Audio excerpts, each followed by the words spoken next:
Gracias, Néstor. Gracias y qué bueno estar aquí con ustedes. Esta mañana queremos hablar, el titulito, eh, la segunda parte de los días de Noé. Y Gerardo me ha estado ayudando a ahorrar palabras hoy para ver si no se me acababa la gasolina y terminar esta segunda reunión, porque el domingo pasado, parece que la semana anterior, la lluvia, nos mojamos, Aurora y yo, y agarramos catarro, una congestión pues un problema tremendo con las cuerdas vocales que siempre me ataca igual.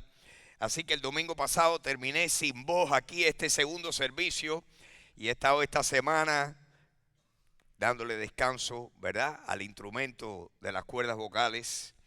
Y bueno, gracias a Dios aquí estamos. Y qué bueno poder hablar y qué bueno poder hablar la palabra de Dios. Miren que hay cosas de qué hablar, pero ninguna es tan importante como abrir la Biblia y hablar de la palabra de Dios. Ojalá que usted se sienta como yo, porque yo me siento que yo nací para esto. Muchas cosas le pueden dar a uno placer, pero ningún placer como ser usado por Dios. Y yo estaba orando esta mañana ahí, diciéndole: Señor, tú sopla tu palabra hoy. Haz lo que dice Isaías 55, que dijo: mi palabra no va a salir de mi boca sin que alcance lo que yo quiero. Y que sea la palabra de Dios. Mi oración es por ustedes, que hayan aquí corazones receptivos, corazones fértiles, donde la palabra pueda ser sembrada. Y verdaderamente, aunque la mayoría de las personas no lo entienden, no lo saben, ustedes saben, como hablamos el domingo pasado, que ese refrán se hace tan real que, ¿verdad?, que el que no sabe es como quién, como el que no ve. El que no sabe es como el que no ve, y hay una ignorancia de la palabra de Dios en el mundo. Créanme que somos una minoría, a pesar de que hay millones de nosotros, pero somos, sin embargo, una minoría. El mundo son desconocedores de la palabra de Dios. Han creado su propio Dios, tienen su propia religión, tienen sus propios dioses y han negado y han rechazado la verdad de Dios. Y gracias a Dios usted y yo estamos aquí porque la palabra de Dios ha tenido, por lo menos en este que les hablo, ha tenido un impacto en su vida, y espero que lo haya tenido en la vida suya. Jesús habló en Mateo. Al Señor le preguntaron, el Señor les dijo: ustedes ven este templo tan adornado y con edificios tan lindos, aquí no va a quedar piedra sobre piedra, todo va a ser destruido. Dicho sea de paso, Jesús habló eso cuando, en el año 32 después de Cristo, 31, 32. ¿Se imaginan ustedes que casi un poquito menos de 40 años después, aquellos romanos destruyeron aquello y se cumplió al pie de la letra? En aquellos precipicios, en aquellos barrancos, alrededor de lo que era la explanada del templo, están las piedras todavía, están esos tremendos pedazos de granito allí tirados como evidencia, como testimonio silencioso de que lo que Jesús dijo se cumplió al pie de la letra. Yo confío en la Biblia. ¿Y usted? Yo le apuesto a la Biblia siempre. La Biblia jamás se equivoca. ¿Por qué? Porque es la palabra de Dios y Dios no se equivoca. El cielo y la tierra, dijo Jesús, pasarán, pero ni una coma, ni un puntico de mi palabra dejará de cumplirse. Yo creo eso. Y lo que vamos a hablar esta mañana, aunque muchos lo ignoran. ¿Por qué lo ignoran? Porque Jesús dijo que en los tiempos cuando su venida estuviera cerca. Iba a ser, no, póngame lo otro, póngame el anterior. Iba a ser la vida, la sociedad, se iba a parecer a los días de Noé. En Mateo 24:37, el Señor le dijo, en la venida del Hijo del Hombre serán como en los días de Noé, que los hombres se casarán, se darán en casamiento, comerán, beberán. La vida continúa como de costumbre. Y ven a Noé construyendo el arca y a Noé diciéndole, Dios me dio un aviso para ustedes, que dentro de 120 y dentro de 110, que en algún momento viene un diluvio. ¿Y qué hacían las personas? ¡Ay, Noé! Y desatendieron a Noé, algunos lo criticaron, en otras palabras, que minimizaron todo lo que Noé dijo. Y dice que la vida, la sociedad sería similar en los tiempos de la venida del Hijo del Hombre. Jesucristo la comparó a los días de Noé. De eso hablamos el domingo pasado y yo quiero hoy con ustedes, yo quisiera tomar un pasaje en Mateo capítulo 24 y que lo leamos detenidamente, porque yo quiero que usted pueda entender todo lo que Jesús enseñó aquí. Mateo 24 habla cuando le preguntan al Señor y el Señor les dice, todo esto viene abajo, y después vienen otras cosas, y dice que los discípulos le preguntaron y le dijeron, Señor, ¿cuándo van a suceder estas cosas? ¿Qué señal habrá de tu venida y del fin del siglo?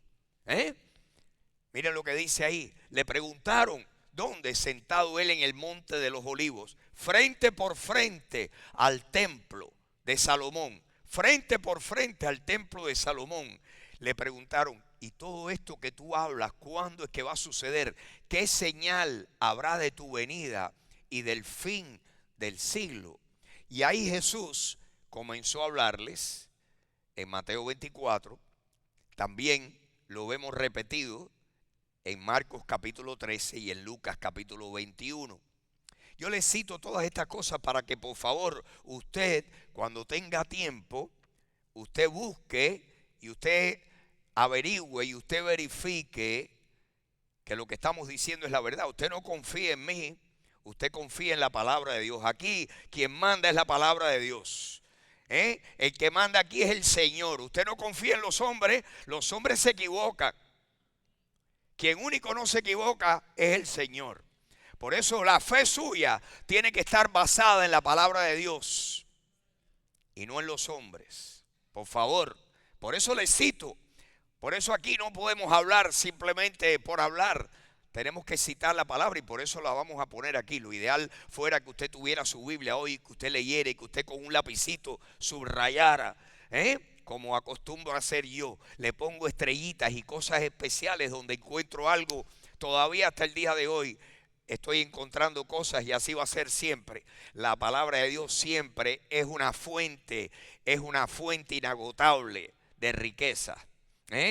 Bueno, Mateo, Marcos, Lucas y Juan son los 4 evangelios, pero de los 4 hay 3 que los conocemos como los evangelios sinópticos. ¿Qué quiere decir sinóptico? Que son similares. ¿Por qué? Porque Mateo, Marcos y Lucas toma los mismos eventos, el nacimiento, la vida,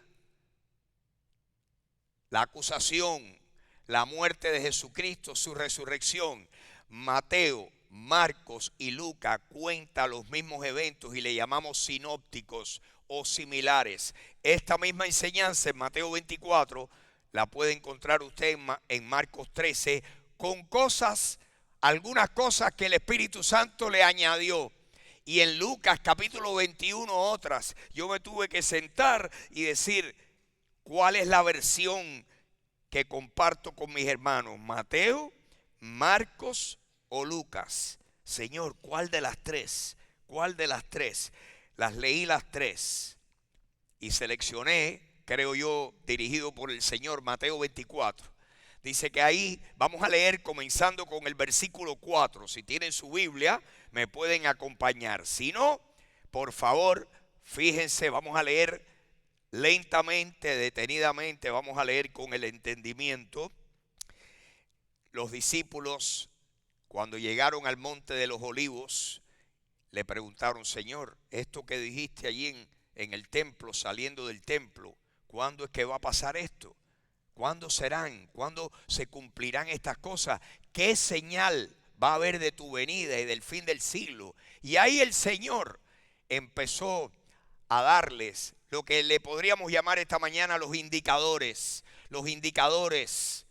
Estamos hablando de indicadores. Ustedes saben que el Señor tiene una secuencia cronológica, hay una cronología, hay una línea de tiempo de las cosas que van a ocurrir. Hablamos el domingo pasado de la línea de tiempo.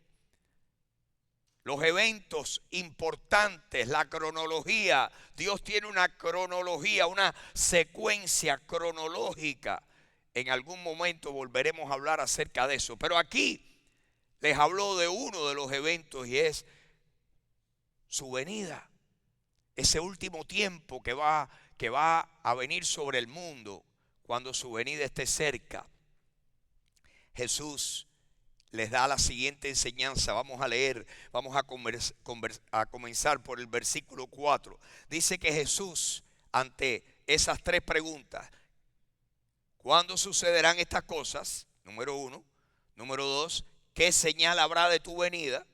Y número 3, ¿qué señal habrá del fin de los siglos o del fin del siglo?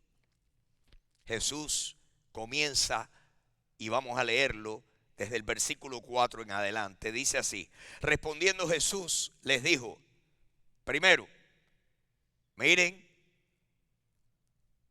fíjense bien que nadie los engañe. ¿Cuál es el primer indicador? Miren lo que dice el versículo 5. Vendrán muchos, ¿cuántos? Muchos en mi nombre diciendo yo soy el Cristo. Escúchenme a mí. Yo soy el Mesías, yo soy el enviado de Dios. Y a muchos engañarán. Tengan cuidado con los falsos cristos y los falsos profetas. ¿Cuántos saben que hay falsos cristos y falsos profetas? Los ha habido desde que Jesús estuvo en la tierra y todavía los hay. Y quiero que sepan que vienen dos, que Cristo los tenía en mente. Vienen dos, faltan dos grandes por llegar, que son los dos que van a trabajar y a funcionar en ese tiempo horrible que viene al mundo llamado la tribulación. 7 años que vienen de tribulación, y al final de los 7 años Jesucristo regresa. ¿Quiénes son esos dos que vienen? Falsos cristos y falsos profetas. Oigan bien quiénes son. El falso Cristo es ese hombre que la Biblia en muchos lugares lo describe como que se va a levantar un hombre que viene precisamente poseído, no por un demonio, por el mismo Satanás. Viene y tiene no a uno de los súbditos de Satanás, tiene a Satanás adentro.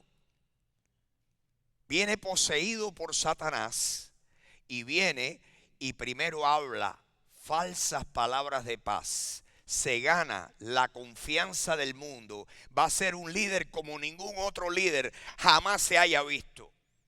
Ninguno de nosotros ha visto un líder como ese que viene.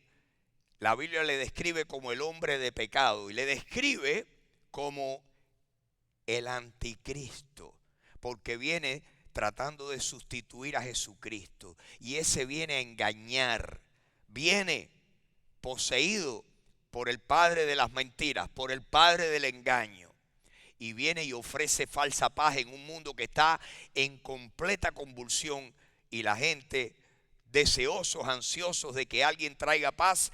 Él logra tratados de paz, para que haya paz en el mundo, pero es una paz momentánea. Cuando él consolida el poder, este anticristo es que enseña sus verdaderos colores y le salen las pezuñas. Y dice la Biblia que se sienta en el templo de Dios y se hace pasar por Dios y dice: a mí hay que adorarme. Jesucristo dijo: tengan cuidado, vienen falsos cristos.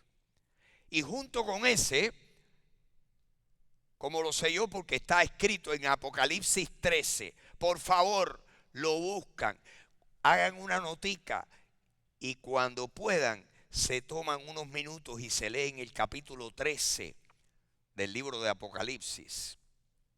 Habla del anticristo, le llama la bestia y junto con la bestia viene su compañero, que la Biblia le llama el falso profeta.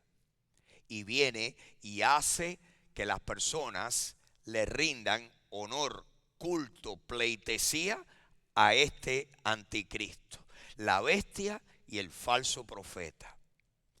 El Señor nos advierte: no crean a todo espíritu, prueben los espíritus si son de Dios, porque muchos falsos profetas han salido por el mundo.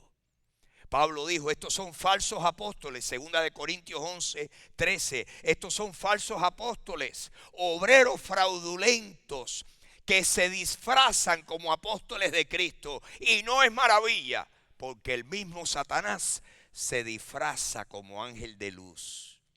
¿De qué viene? ¿Cuál es el disfraz favorito de Satanás? Él, cuando quiere de verdad hacer un trabajo fino, saca de su vestuario el disfraz de ángel de luz. La gente no le tiene miedo al ángel de luz.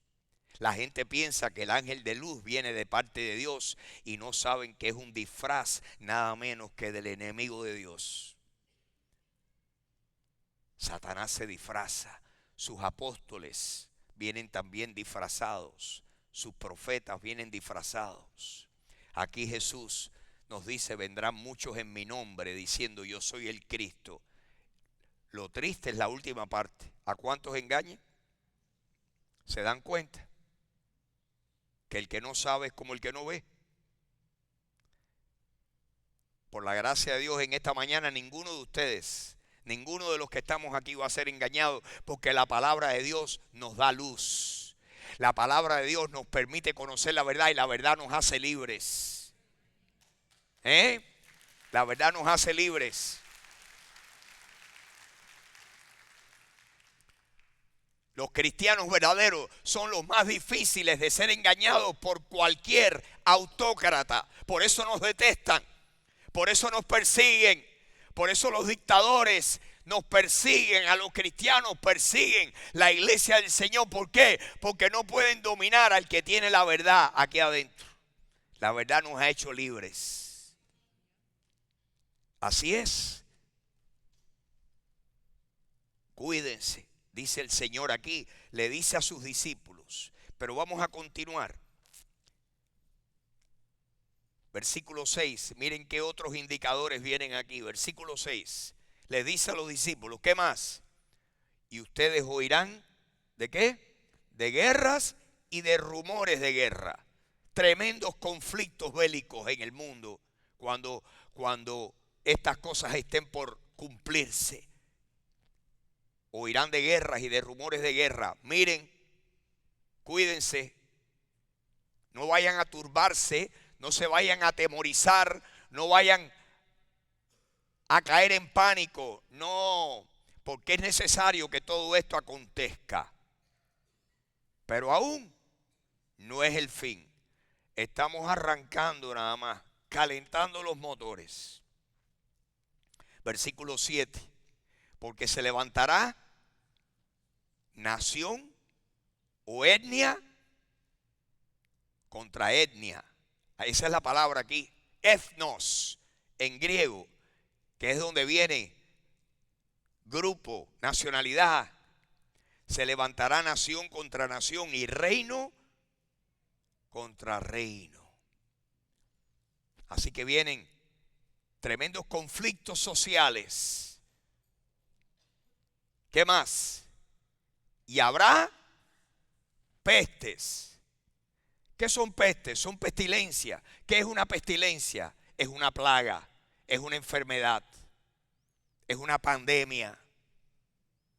Habrá pestes, hambres y fenómenos en la naturaleza. Un exceso, un crecimiento exponencial de estas cosas en diferentes lugares. Habrá eso. Acuérdense que el Señor está contestándole 3 preguntas.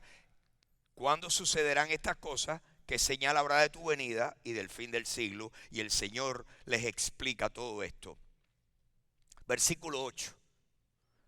Todo esto será ¿qué? Principio de dolores. Versículo 9. Entonces viene persecución contra las personas que estén en el mundo en ese momento. Los entregarán a tribulación, los matarán, serán aborrecidos de toda la gente por causa de mi nombre. Versículo 10, muchos ante tal persecución y tal presión, muchos tropezarán entonces y se entregarán unos a otros y unos a otros se aborrecerán. Versículo 11, y muchos falsos profetas se levantarán y engañarán a muchos. De nuevo, qué triste que los falsos profetas van a engañar a ¿cuántos? El Señor nos los ha predicho, van a engañar a muchos. Versículo 12. Y por haberse multiplicado la maldad, el amor de muchos se enfriará. Versículo 13. Mas el que persevera hasta el fin, ese será salvo.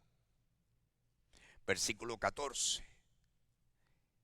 Viene un periodo de tiempo que va a haber una gran evangelización mundial. Y la está viendo. ¿Por qué sabemos que estamos en este tiempo cerca?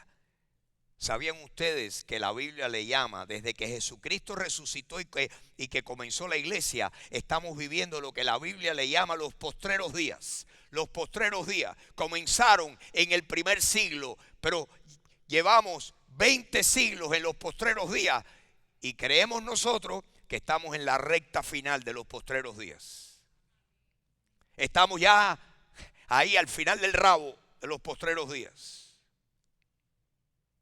Los postreros días será predicado este evangelio. Saben ustedes, mis queridos hermanos, que nunca, gracias al crecimiento exponencial de los medios de comunicación, la radio, la televisión, los satélites, nunca se ha llegado con el mensaje del evangelio como se ha llegado en el siglo XX y en lo que va del siglo XXI. Ha habido una explosión donde no podían llegar misioneros, donde no había fuerza humana, donde no había suficientes obreros. Dios ha multiplicado la difusión del mensaje del evangelio por el mundo entero. El evangelio sería predicado en todo el mundo para testimonio a todas las naciones. Y entonces dijo Jesús, eso que ustedes me preguntaron, ¿cuándo será el fin de esta cosa? Ahí vendrá el fin. O sea que estamos llegando ya a la última parte. Vamos a ver lo que dice ahora. Versículo 15. Por tanto, le dice el Señor a sus discípulos. Tenemos que acordarnos que el primer principio bíblico de interpretación, el primer principio para interpretar bien la Biblia es preguntarnos ¿a quién se le escribió esto? Y si usted y yo nos preguntamos ahora ¿a quién se le escribió esto? Era a discípulos que todos eran ¿de qué nacionalidad? Todos eran judíos. Los que mejor entienden todas estas cosas son los judíos. Eran los primeros cristianos, eran todos judíos. Y esa gente que estaban allí conocían la Biblia judía, conocían el Antiguo Testamento, es lo único que conocían. Conocían al profeta Daniel. El libro de Daniel está en la Biblia y usted y yo podemos leerlo ahora y averiguar lo que dice acerca de lo que el Señor les dijo a continuación. Cuando ustedes vean en el lugar santo la abominación desoladora de la que habló el profeta Daniel, el que lee entienda, paréntesis, cuando ustedes vean en el lugar santo, ¿cuál es el lugar santo? Es ese lugar especial dentro del templo. Por lo tanto, podemos deducir que el templo fue destruido en el año 70. Han pasado 2000 años desde su destrucción, pero el templo será reconstruido. Y los judíos tienen un plan ya en papel, tienen un plan ya, es cuestión de que le den la luz verde para ellos reconstruir el templo. Cuando ustedes vean en el lugar santo la abominación desoladora de que habló el profeta Daniel, cuando ustedes vean eso, ¿qué tienen que hacer los judíos? Oigan esto. Versículo 16. Entonces los que estén en Judea, huyan a los montes. Así que esta es una profecía. Este es un indicador de carácter geográfico. Los que estén en Judea, no dice que los que estén en Miami, ni los que estén en Hialeah, aunque de Hialeah hay que salir corriendo en cualquier momento ya. Porque allí, aunque no llegue la tribulación, allí hay tremenda tribulación. Eso es tremenda candela. Pero bueno, ese es tema para otro día. Pero esta es una profecía, un indicador de carácter geográfico. El pueblo de Israel iba a estar en su tierra, iban a estar en Judea. Eso no ha pasado, mis hermanos, sino hasta 1948. Que ese es otro indicador, que el pueblo de Israel estaría de regreso en la tierra, en su tierra natal, en la tierra que Dios le prometió al padre Abraham. Y ahí están ya. Los que estén en Judea, huyan. ¿Cuál es la abominación desoladora? Que este falso Cristo, a quien le llamamos el anticristo, dice la Biblia en otro pasaje, que no tenemos tiempo para buscarlo hoy, que se sentará en el templo de Dios y se hará pasar por Dios y demandará que lo adoren. Cuando los que están allí vean eso, a correr, porque se formó el zafarrancho. Y viene la peor parte de la tribulación. Los que estén en Judea, huyan a los montes. Continuemos. Versículo 17. El que esté en la azotea, no trate de recoger sus 4 matules. ¡Ay, que me llevo! Corra, porque lo más importante es que usted salve su vida. El que esté en la azotea no descienda para tomar algo de su casa. Versículo 18. El que esté en el campo no vuelva atrás para tomar su capa. Es crítico escaparse en cuanto vean ese evento que toma lugar allí en Jerusalén. Versículo 19. ¡Ay!, dijo Jesús, pobre de las mujeres que estén encinta en ese momento y de las que crían y están amamantando y están con bebitos en aquellos días. ¿Por qué? Miren por qué. Versículo 20. Por lo tanto, oren que la huida de ustedes no sea ni en invierno ni en día de reposo. Versículo 21. ¿Por qué? ¿Qué llegó ahí? Habrá en ese momento, en ese entonces, que habrá gran tribulación. ¿Cuál no la ha habido desde el principio del mundo hasta ahora, ni la volverá a ver. El periodo de tiempo que el Señor ha predicho que va a venir al mundo y muy en particular a la nación de Israel es una última persecución encabezada por el anticristo, respaldada por el falso profeta.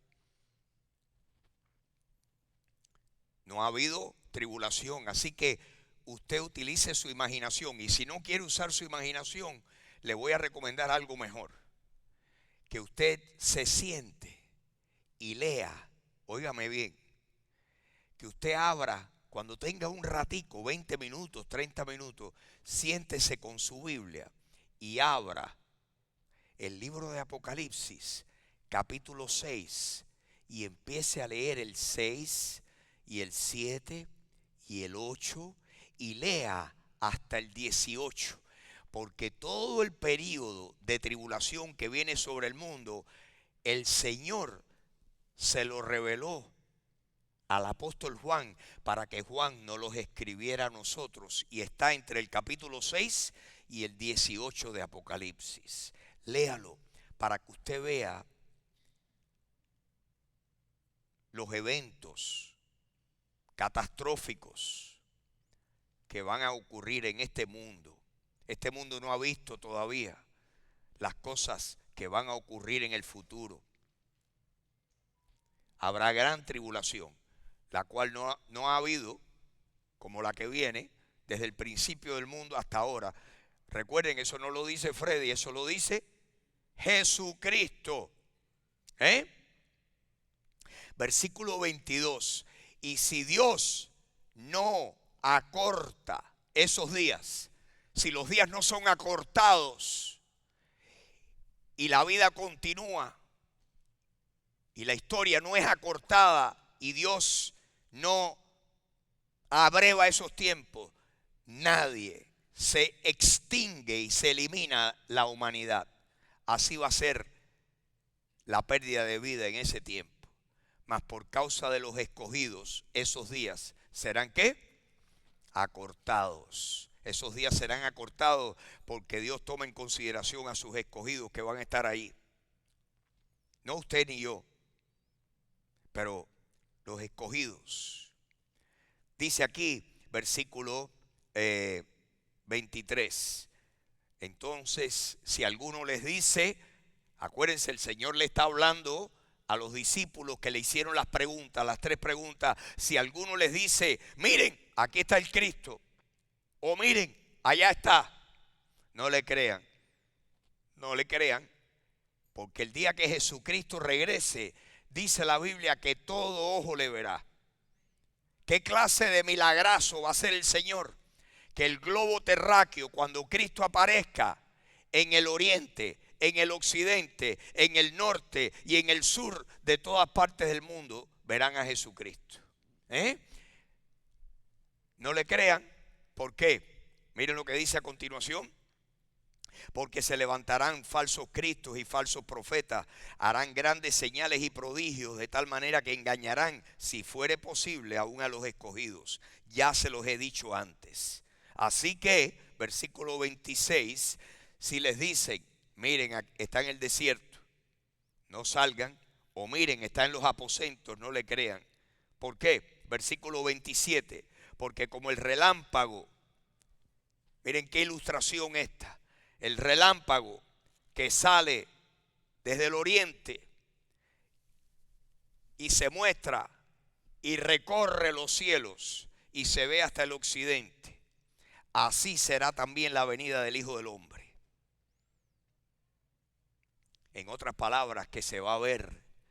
No va a haber que ir a un lugar a buscarlo, sino que lo van a ver todos. Y los judíos que estén escondidos en ese tiempo en el monte, lo que el Señor le está diciendo, no salgan, porque ustedes, los que sobrevivan, ustedes van a ver mi regreso allí a Jerusalén y voy a plantar mis pies en el monte de los olivos. Todo ojo le verá y veremos al Señor reinando. Dicho sea de paso, ¿dónde estamos usted y yo? No estamos ahí escondidos. No, nosotros ya nos reunimos con el Señor en las nubes. Porque el Señor mismo, con voz de mando, con voz de arcángel y con trompeta de Dios, descenderá del cielo, y los muertos en Cristo resucitarán primero. Luego nosotros, los que vivimos, los que hayamos quedado, seremos arrebatados juntamente con ellos en las nubes para recibir al Señor en el aire, y así estaremos para siempre con el Señor. ¡Wow!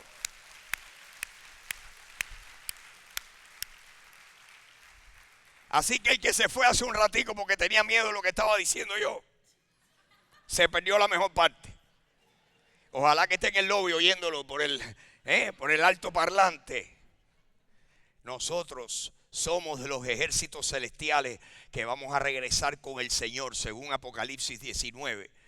Vi los cielos abiertos, dice Juan, y vi a uno montado sobre un caballo. Tenía en su mano una espada desenvainada. Con ella viene para pelear contra el anticristo y contra el falso profeta y contra todos los que se levantan contra el conocimiento de Dios, y los destruye con la palabra que sale de su boca. Y dice luego, habían un ejército celestial que los seguía. Ahí estamos tú y yo. Habrán muchos otros ángeles, pero ahí estamos nosotros, regresando, porque donde estuviere Él, ahí estamos nosotros. Jesús nos prometió que donde Él estuviere, ahí estaremos nosotros, a su lado. ¿Por qué no hay que tener miedo? Porque donde Él estuviere, si tú eres un cristiano genuino, si tú eres un cristiano de verdad, donde Él estuviere, ahí vas a estar tú. Cuando Él se manifieste, dice Primera de Juan, seremos semejantes a Él. Cuando Él se manifieste, ahí en un instante, en un abrir y cerrar de ojos, esto mortal se vestirá de inmortalidad y esto corruptible se vestirá de incorrupción. Y de repente nos vamos a encontrar con el Señor. ¡Wow! ¿Qué día es? Así que el Señor le dice aquí a esos discípulos judíos, si te dice sal de tu escondite, no salga, porque el día que el Señor, que el Mesías aparezca, todo el mundo lo va a ver. No vas a tener que ir a ningún lugar en particular a encontrarte. Miren que hay escondites y cuevas allí en el desierto de Judea. Óigame, hay una cantidad de cuevas y de lugares entre las piedras en ese desierto de Judea. Todo lo que hay es piedra y huecos. Piedra y hueco, y piedra y hueco, y piedra y hueco. Allí es donde encontraron los rollos del Mar Muerto. Y el Señor le dice, no salgan, porque cuando yo venga, todos me van a ver. No tienen que salir a buscarme, yo los voy a buscar a ustedes. Qué tremendo. Pero vamos a terminar esta lectura. Dice así entonces. A ver, ¿dónde estamos? A ver. Versículo 28. ¿Qué viene ahora? Jesús, acuérdense, usted y yo estamos hoy observadores, oyendo la conversación entre Jesús y los discípulos que le dijeron, Señor, eso que nos dijiste allí, ¿cuándo será? ¿Qué señal habrá de tu venida y del fin del siglo? Así que nosotros estamos oyendo la explicación que Jesús le dio a esos discípulos que estaban allí vivos con Él. Miren lo que dice ahora, versículo 29. Después, inmediatamente después de la tribulación de aquellos días, ¿qué va a pasar? ¡Ja! Tremenda sacudida como nunca se ha visto. El sol se oscurecerá. La luna, por supuesto, no podrá dar su resplandor si el sol se oscurece. Las estrellas caerán del cielo y las potencias de los cielos serán conmovidas. ¿Y qué pasa después? Versículo 30, pónganmelo. Ahí aparecerá la señal del Hijo del Hombre en el cielo. Ahí aparece el Señor que viene. Entonces lamentarán todas las tribus de la tierra y verán al Hijo del Hombre viniendo sobre las nubes del cielo con poder y gran gloria. Ahí aparece el Señor. Aparece el león de la tribu de Judá. Nosotros sabemos que Jesús vino la primera vez como un cordero, el cordero de Dios que quita el pecado del mundo, humilde, montando un burrito y entrando a Jerusalén sobre un animalito de carga. Jesús vino para que lo abofetearan, para que lo escupieran, para que le arrancaran la barba, para que le dieran puñetazos, para que le dieran latigazos, para que lo clavaran en una cruz. Así vino, humilde, no abrió su boca como un cordero cuando lo llevan al matadero. Resucitó, ascendió, y cuando regrese el león de la tribu de Judá. El león de la tribu de Judá.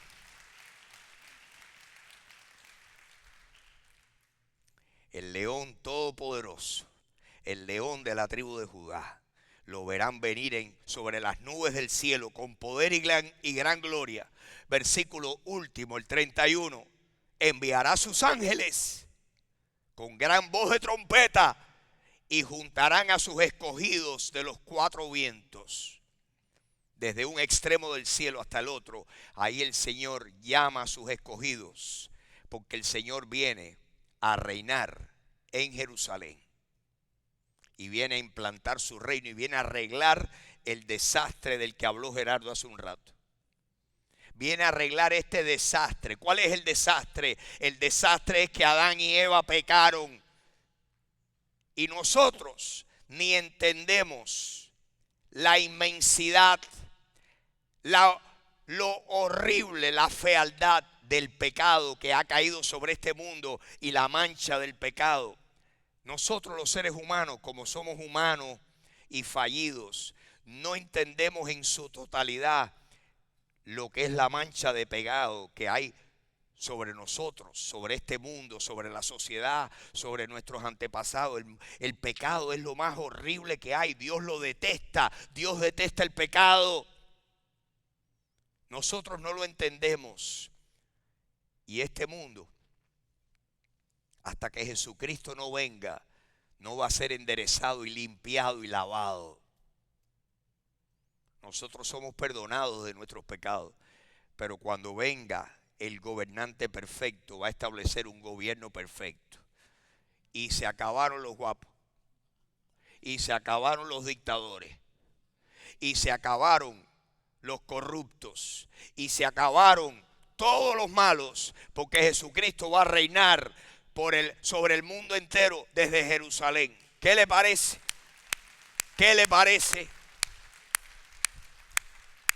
Y la guapería de todos los guapos, digo, los que están muertos ya no son guapos, están agonizando en el lago de fuego, en el Hades, que es la antesala. Imagínense, el lago de fuego no ha llegado. Todos los incrédulos están en este momento en el mismo lugar que el rico, en el Hades, agonizando y pidiendo una gotica de agua para que le pudieran saciar la sed que sentía, porque estaba en ese tormento y en esa llama. Y eso nada más que es el Hades, que es la antesala, es el foyer, es el portalito. Todavía no han entrado de verdad en la casa y se han sentado en el family. Eso va a pasar cuando el Señor establezca el juicio final y el lago de fuego. Así que los guapos ya no son guapos. Todos los guapos que se murieron son ex guapos. Lo que pasa es que los que no se han muerto se la están jugando y se creen que son guapos. Pero una milésima de segundo después de muerto se le acabó la guapería. Y el día que se tengan que enfrentar a un pecador en las manos de un Dios, no de misericordia, sino de juicio. El día que los pecadores tengan que enfrentarse al castigo de Dios, no hay guapería, no hay vanagloria, no hay prepotencia. Allí clamarán y pedirán clemencia y no habrá ninguna clemencia para ellos. La clemencia la podemos obtener hoy. Este es el día de la gracia y del perdón. Este es el día del arrepentimiento. Este es el día de creerle a Dios y ponerse a cuentas con el Señor Jesucristo. Ahora, pero un día es demasiado tarde. Y este día es donde el Señor se pone al día con todas las injusticias de los hombres. ¿Y qué le dijo el Señor? Hasta ahí vamos a llegar, hasta el versículo 31. Pero quiero que sepan que después el Señor le dijo: ahora les voy a dar una ilustración, una parábola. Aprendan de la higuera. Cuando la higuera, las ramitas salen y las hojitas salen y empieza a reverdecer el árbol de higo, ya ustedes saben que el verano está cerca. Cuando estas cosas comiencen a suceder, prepárense. Lucas dice: erguíos y levantad vuestras cabezas, porque vuestra redención está cerca. Mis hermanos, no es que estas cosas, muchas de ellas han pasado en la historia, pero miren la singularidad. Óigame bien, óigame bien. La singularidad de estos indicadores es que Jesucristo dijo: de cierto les digo que no pasará esta generación hasta que todas estas cosas se cumplan. En otras palabras, cuando todas vengan en el mismo periodo de tiempo, con esa intensidad, todos los indicadores que hemos visto, cuando todos estén pasando al mismo tiempo, ahí es donde sabemos que el Señor está cerca. ¿Cuáles son los indicadores? Se los doy rapidito, 10 de ellos que les comenté el domingo pasado. Primer indicador: ¿cómo sabemos que estamos cerca de los días de la venida del Hijo del Hombre? Primero, el retorno de los descendientes de Israel a la tierra prometida. ¿Están ahí o no están ahí? ¿Retornaron o no? Ese es un indicador. Segundo, el aumento de oposición al Estado de Israel, a los judíos y en particular los conflictos con la ciudad de Jerusalén. ¿Estamos ahí o no estamos ahí?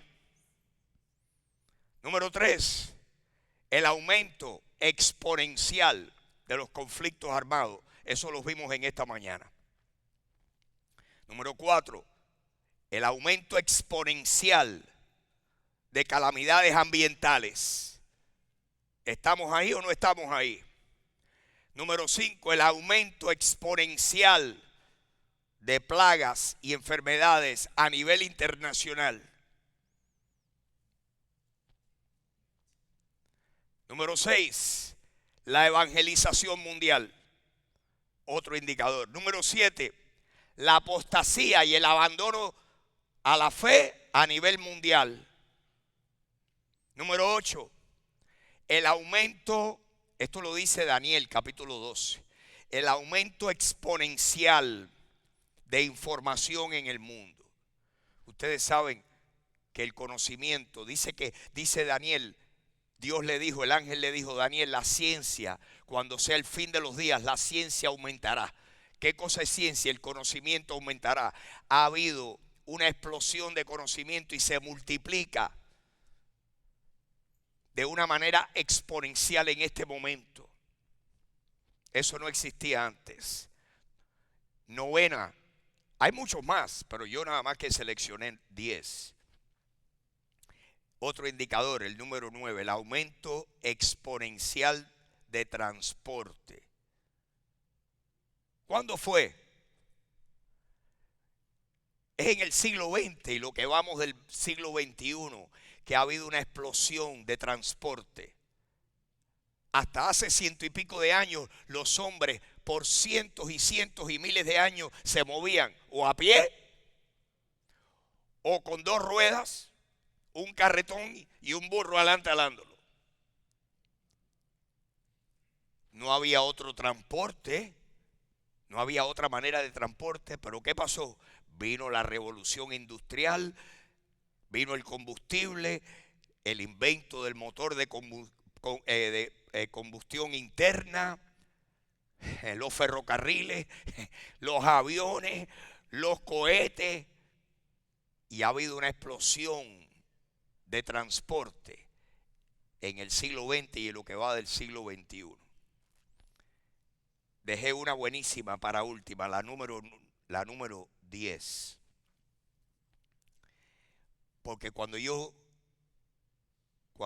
leí esto, acuérdense que yo recibo a Cristo en 1970. Esto está en la Biblia desde finales del primer siglo. Y yo leía Apocalipsis capítulo 13, que dice que uno de estos dos falsos Cristos que viene van a obligar a que la gente se ponga en un número o en la frente o en la mano derecha y que nadie puede comerciar sino el que tiene el número. En otras palabras, cuando eso pase, el catch, acuérdense del anuncio del televisor, aquí lo que vale es el catch. Pues no va a valer nada el catch. ¿Por qué? Porque la Biblia, Dios predice que viene una digitalización monetaria a nivel global. Y ya estamos ahí. Amén, no, qué triste, pero bueno, así es. Amén porque se cumplió. Me vas a tener que prestar el sombrero ese, Lili, oíste. Viene y ya existe la digitalización monetaria. Nos quieren quitar el cash. Te quieren dar un número. Y con eso se controla el comercio global. Este mundo está en muy mal lugar. Y quiero decirles, y vengan el domingo que viene, si pueden. El domingo que viene es el 30 de junio. El domingo que viene estamos a 4 días de celebrar el 248 aniversario de la independencia de los Estados Unidos, la nación más bendecida y más próspera en la historia del mundo.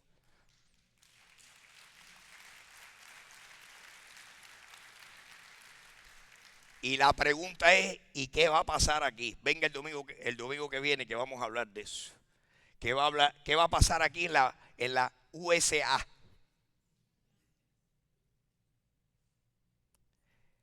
Pero el mundo está en un lugar muy oscuro.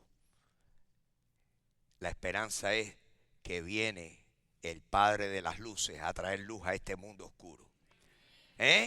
Jesús dijo, yo soy la luz del mundo. Y esta mañana hacemos muy bien en ponerle atención a la palabra de Dios. Pero de todas las cosas que tú y yo podemos hacer bien, si tú quieres saber cuál es la mejor de todas, ¿qué puedo hacer yo hoy que sea lo mejor que puedo hacer para el resto de mi vida? Hoy, ahora o ahorita, como dirían en Centroamérica, ahorita. Esto es, que tú recibir a Jesús, que tú admitas, que tú veas la fealdad de tu pecado, que aunque a ti te parezca que son pecadillos, que tú no haces cosas tan malas como robar bancos y asesinar gente, déjame decirte que todos estamos sucios. Como ustedes saben que el Señor dice que los que se creen muy buenos son como los sepulcros blanqueados, que por fuera lucen lindísimos con un bucarito y una florecita.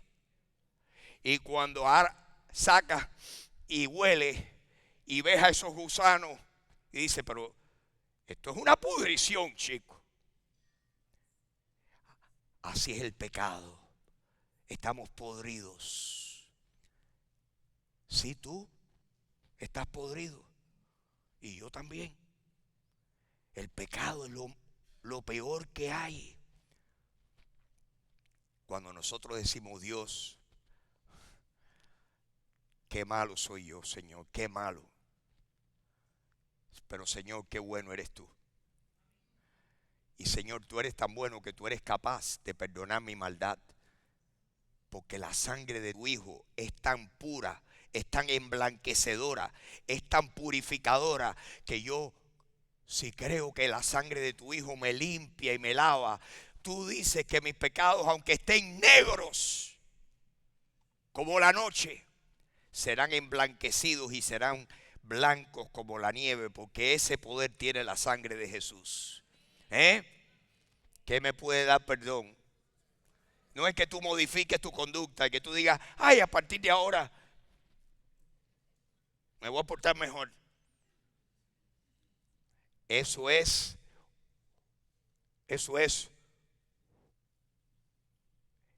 tratar de emblanquecer la negrura y la fealdad de nuestro pecado. No, quien único nos puede limpiar y emblanquecer es la sangre preciosa de Jesucristo. La sangre preciosa de Jesús. ¿Qué me puede dar perdón? Solo de Jesús la sangre. ¿Qué me puede dar un nuevo corazón? La sangre de Jesucristo que me limpia. Y Dios me ve tan limpio que me puede dar el nuevo nacimiento. Y que su Espíritu entre a vivir dentro de mí. Solo de Jesús la sangre. Precioso es el raudal, el manantial que fluye de las venas del Hijo de Dios. Precioso es el raudal que limpia todo mal. No hay otro manantial, solo de Jesús la sangre. Wow.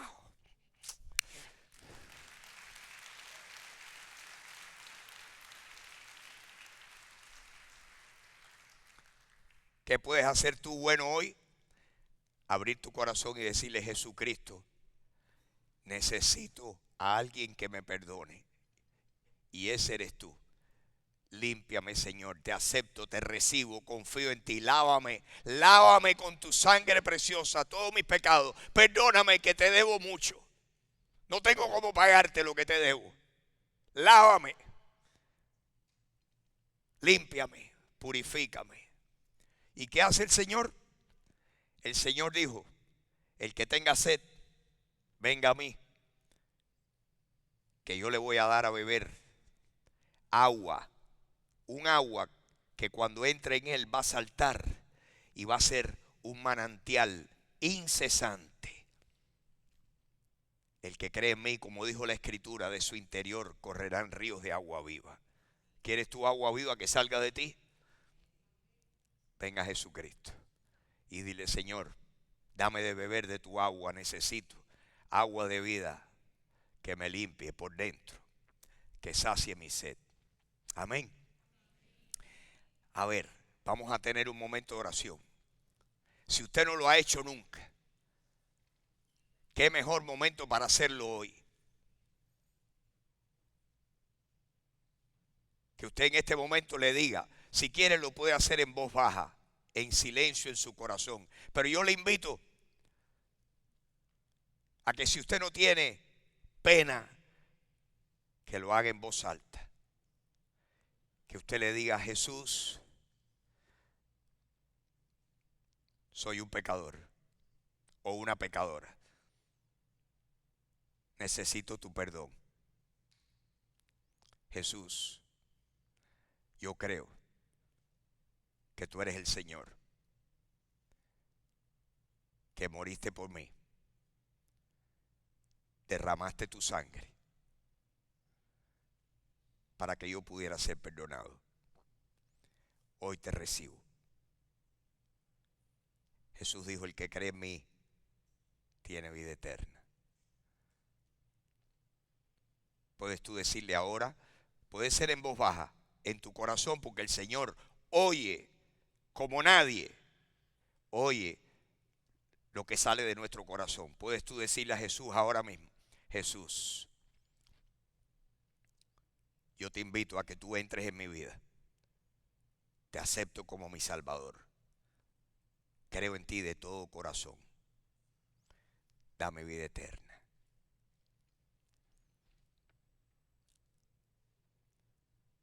Señor, tú has prometido que todos los que vengan a ti, tú jamás rechazas. Tú no echas, tú no resistes al que venga a ti de verdad. Y en este momento, Señor, yo te pido que alguien venga a ti. Si lo necesita, que venga a ti. que hoy venga a ti de corazón y tú le recibes por tu amor. Así has hecho con tantos de los que estamos aquí, Señor, que hoy podemos atestiguar y decir: Jesucristo me aceptó aún a mí. Palabra fiel y digna de ser recibida por todos, que Cristo Jesús vino al mundo para salvar a los pecadores, de los cuales yo soy el primero. Jesús, Pablo dijo eso. Él se consideraba el primero de los pecadores. ¿Y tú? ¿Y yo? Señor, gracias por lavarnos en la sangre de tu Hijo Jesús. Eso podemos hacer bueno hoy, Señor. Y Señor, yo te pido que tú despiertes en nosotros ese deseo de buscar en tu palabra y de escudriñar, Señor, porque tu palabra no es un misterio, está al alcance de todos los que de verdad tienen hambre. Y tú has dicho que cuando nosotros sembramos tu palabra en nuestras vidas, tú haces que esa palabra regrese con fruto. Donde no va a haber fruto es en aquellos que no busquen en tu palabra. Pero cuando buscamos tu palabra, tú haces que la palabra traiga una cosecha de fruto espiritual a nuestras vidas.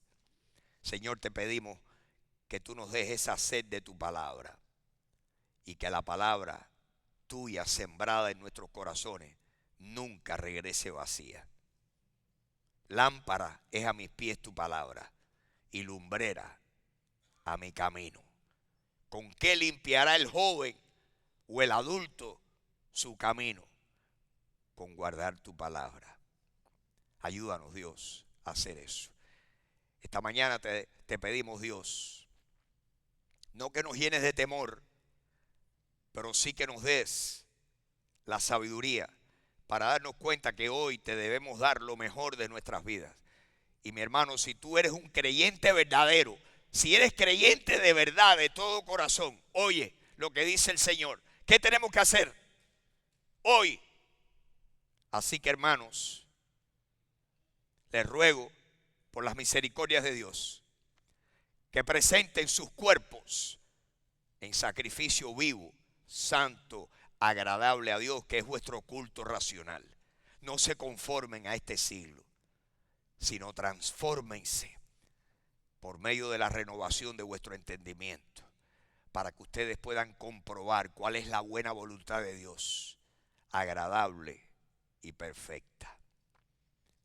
Ayúdanos, Dios, a ser cristianos serios, consagrados a ti, a poner las manos en el arado y decir: he decidido seguir a Cristo, voy a arar la tierra de mi vida, voy a arar mi futuro, voy a sembrar la semilla preciosa y no voy a retroceder. He decidido seguir a Cristo, no vuelvo atrás, no vuelvo atrás. Si otros se apartan, yo no lo haré, les seguiré. ¿Cuántos dicen eso esta mañana?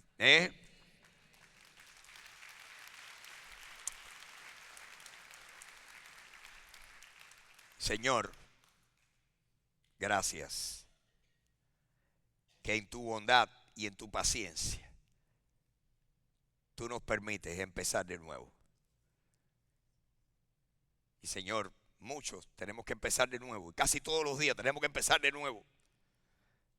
Tantas veces encontramos que fallamos, que nos enfriamos, que se nos enfría el corazón, que nos entretenemos con tonterías, que estamos pensando en las musarañas y en vanidades ilusorias. Señor, casi todos los días tenemos que decir: si he perdido el camino, voy a volver a ti. Te pedimos que nos permitas regresar para decirte otra vez que nuestras vidas se tratan de ti. Te pedimos eso esta mañana, Señor, para nosotros y nuestros hijos. Gracias por tu palabra que es una fuente inagotable de riqueza, de sabiduría. Bendícenos con tu palabra. Bendice a mis hermanos aquí. Bendícenos, Señor. Te lo pedimos en el nombre de Jesús. Amén, amén, amén y amén. Amén, amén, mis hermanos. Amén, amén. Mis hermanos, gracias por estar aquí. Gracias por ser parte de esta iglesia. Gracias por su paciencia. Que el Señor bendiga su palabra en sus vidas. Que Dios le bendiga. Que Dios le bendiga.